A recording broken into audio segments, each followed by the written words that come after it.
Hello दोस्तों, नमस्कार। SM किसी चैनल में मैं आप सभी लोगों का दिल से बहुत बहुत स्वागत करता हूँ। दोस्तों, आप सभी लोगों ने यहाँ पे देखा ही होगा कि कोई भी अगर हम लोग नॉर्मल चीज़ जो यहाँ पे चलती है, व्हीकल की बात कर ले किसी भी प्रकार की, तो वहाँ पे हम लोग को क्या देखने को मिल जाता है?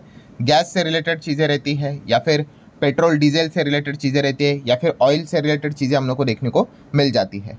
बट फिलहाल हम लोग को इसका एक ऑल्टरनेटिव भी देखने को यहाँ पे मिल चुका है, जो करंट लेवल पे थोड़ा सा ज़्यादा आगे बढ़ते हुए देखने को मिल रहा है। एंड वो है दोस्तों, यस, इलेक्ट्रिक की अगर हम लोग बात कर ले, पावर की बात कर ले, मतलब जैसे कि अभी मैंने आप लोगों को बताया कि गाड़ी में पेट्रोल डीजल से रिलेटेड चीज़ें चलते हुए देखने को यहाँ पे मिल जाती है, बट अभी गाड़ियाँ हम लोग को इलेक्ट्रिक होते हुए देखने को यहाँ पे मिल चुकी है। बट कभी हम लोगों ने इस प्रकार से यहाँ पे सोचा है कि सिर्फ गाड़ियाँ क्यों, मतलब अगर देखा गया तो ट्रांसपोर्टेशन से रिलेटेड और भी मतलब अलग अलग हम लोग को चीज़ें देखने को मिल जाती है। जैसे कि अगर आप देखोगे, चलो गाड़ी को ईवी से रिलेटेड हम जोड़ते हैं, ठीक है, but what about train?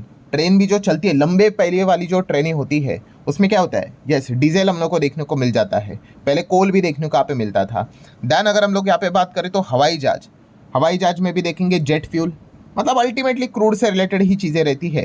And then अगर हम लोग बात कर ले शिप्स, वेसल्स की अगर बात कर ले, तो उसमें भी डीजल इंजन रहता है।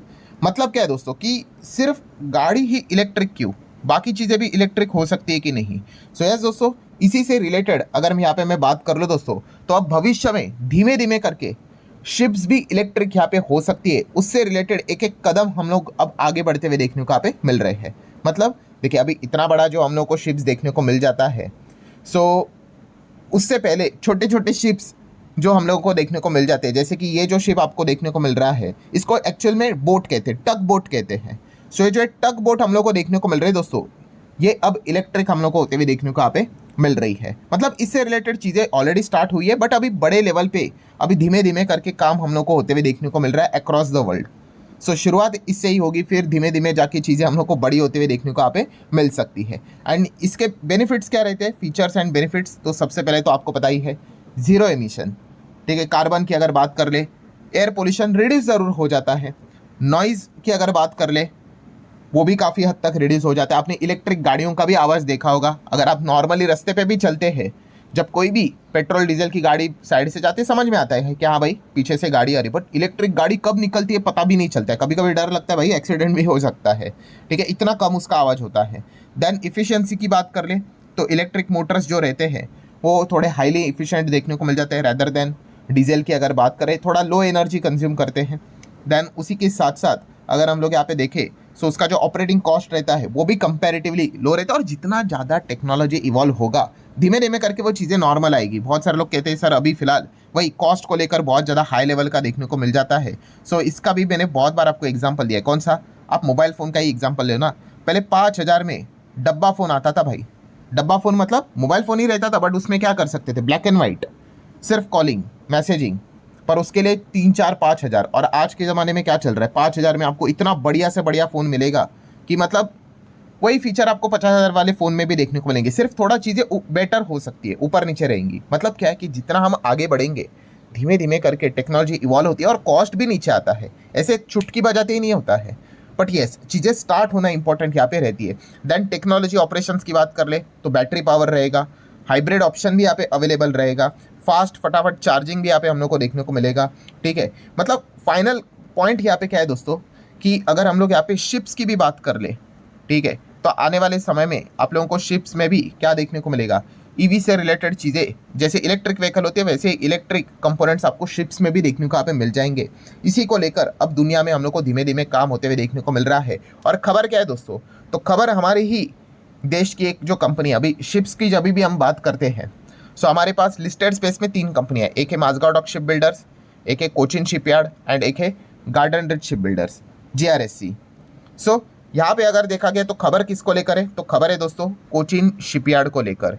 यस, कोचिन शिपयार्ड की बात कर ले, ये तो जैसे कि यहाँ पे पता ही है आपको, वेसल्स बिल्ड भी करते हैं, रिपेयर भी करते हैं, डिफेंस में इनका योगदान है, कमर्शियल स्पेस में भी योगदान है, एंड जो चीज़ें बनाते हो फिर उसका रिपेयरिंग भी करना पड़ेगा, वहाँ से भी ये कमाते हैं।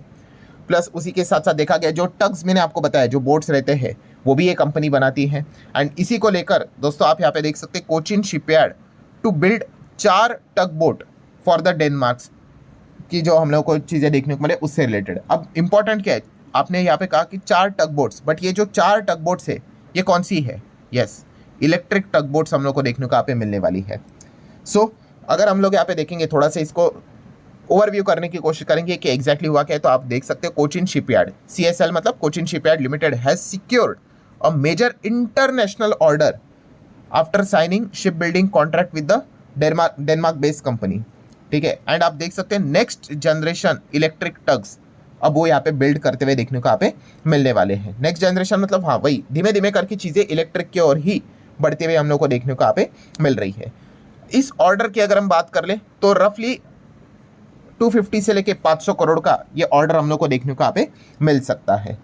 देन अगर हम लोग यहाँ पे बात करें तो आप यहाँ पे देख सकते हो कि इस एग्रीमेंट के अंदर क्या यहाँ पे रहने वाला है। तो आप देख सकते हैं कंपनी को कंस्ट्रक्ट करना पड़ेगा ये 4, ठीक है, 26 मीटर फुल्ली इलेक्ट्रिक ये जो टग बोट्स रहेंगे, एंड जिनकी कैपेसिटी भी आप देख सकते हैं 70 टन की हम लोग को अच्छी खासी देखने को यहाँ पे मिलने वाली है। और ये जो सारी चीज़ें हैं आप यहाँ पे देख सकते हो दोस्तों कि ये उनको डिलीवरी मतलब कब से ये सारी चीज़ें हम लोग को देखने को मिलेगी, बिगिन इन लेट 27। ऑब्वियसली लंबा पीरियड रहता है तो टाइम तो यहाँ पे लगेगा ही लगेगा, बट यस हम यहाँ पे कह सकते हैं अब अलग अलग लेवल पे फ्लीट एक्सपांशन भी हम लोग को देखने को यहाँ पे मिल रहा है। और इसी कंपनी के अगर हम लोग ऑर्डर बुक की बात कर ले कोचिन शिपयार्ड, सो इनका टोटल ऑर्डर बुक कितना है? 21,000 करोड़ के आसपास है।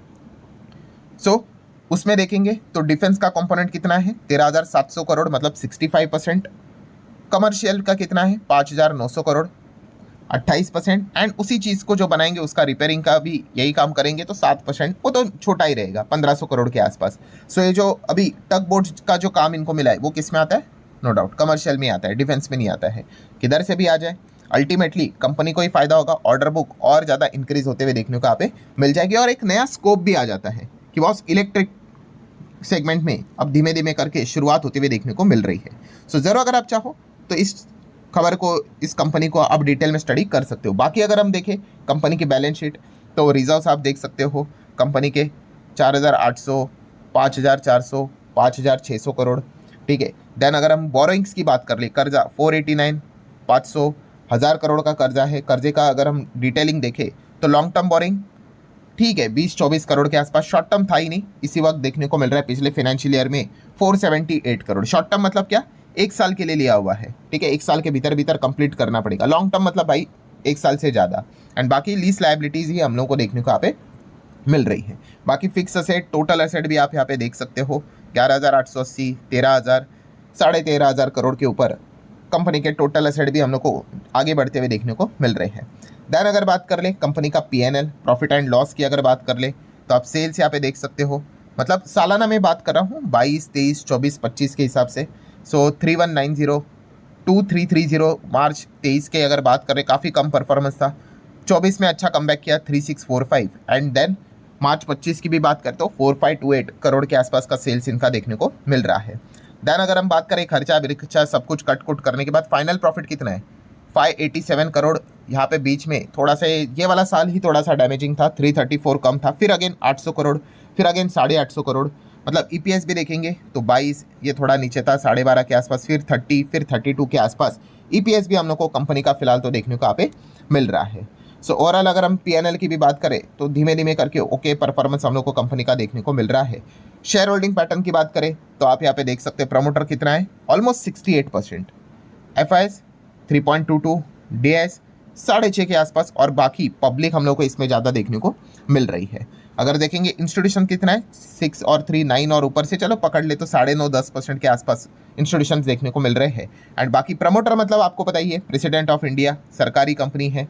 सो ये पॉइंट आपको ज़रूर पता है यहाँ पे होना चाहिए। सो सरकारी कंपनी है एंड आप सभी लोगों को पता है, जैसे मैंने आपको बताया कि इस कंपनी के लिए भी जो बजट रहता है, ठीक है, ये एक बहुत ही इंपॉर्टेंट दिन रहता है, ठीक है, क्योंकि सरकार के ओर से डिफेंस के ऑर्डर तो सरकार ही देगी ना। अभी मैंने आपको ऑर्डर बुक दिखाया 65% तो डिफेंस से ही कमाते हैं। सो ऑर्डर बुक के हिसाब से अगर देखा गया सरकार डिफेंस सेगमेंट को कितना एलोकेशन देगी, उस खबर के चलते ही इस कंपनी में हम लोग को बहुत बड़ी हलचलें देखने को मिल जाती है। डिपेंड करता है कि डिफेंस बजट का अलोकेशन प्लस माइनस कितना देखने को यहाँ पे मिल रहा है। ठीक है, ऑपरेशन सिंदूर हुआ है, सो अच्छा ही डिफेंस बजट हम एक्सपेक्ट यहाँ पे कर रहे हैं। सो ये सारी चीज़ें हम लोगों ने अच्छे से स्टडी यहाँ पे करनी होती है। सो अगर आप भी चाहो तो कोचिन शिपयार्ड इस कंपनी को स्टडी कर सकते हो। जो एक खबर थी वो भी मैंने आप लोगों को दे दी, और सिर्फ खबर नहीं, उसी के साथ साथ बाकी के भी जो डिटेल्स रहते हैं वो भी मैं आपके सामने just information and educational purpose से रिलेटेड आपके सामने रख देता हूँ। अगेन वीडियो क्लोज करते वक्त डिस्क्लेमर जरूर देना चाहूँगा, पूरा वीडियो इन्फॉर्मेशन एजुकेशनल पर्पज से रिलेटेड था भाई। कोई खरीदो, बेचो, होल्ड करो, एवरेज करो, कोई रिकमेंडेशन इस चैनल पे आपको मिलता है नहीं। सो चलिए दोस्तों, आशा करता हूँ वीडियो हेल्पफुल लगा होगा। चाहो तो लाइक एंड शेयर कर सकते हो। मिलते हैं अगले वीडियो में, तब तक के लिए बाय बाय।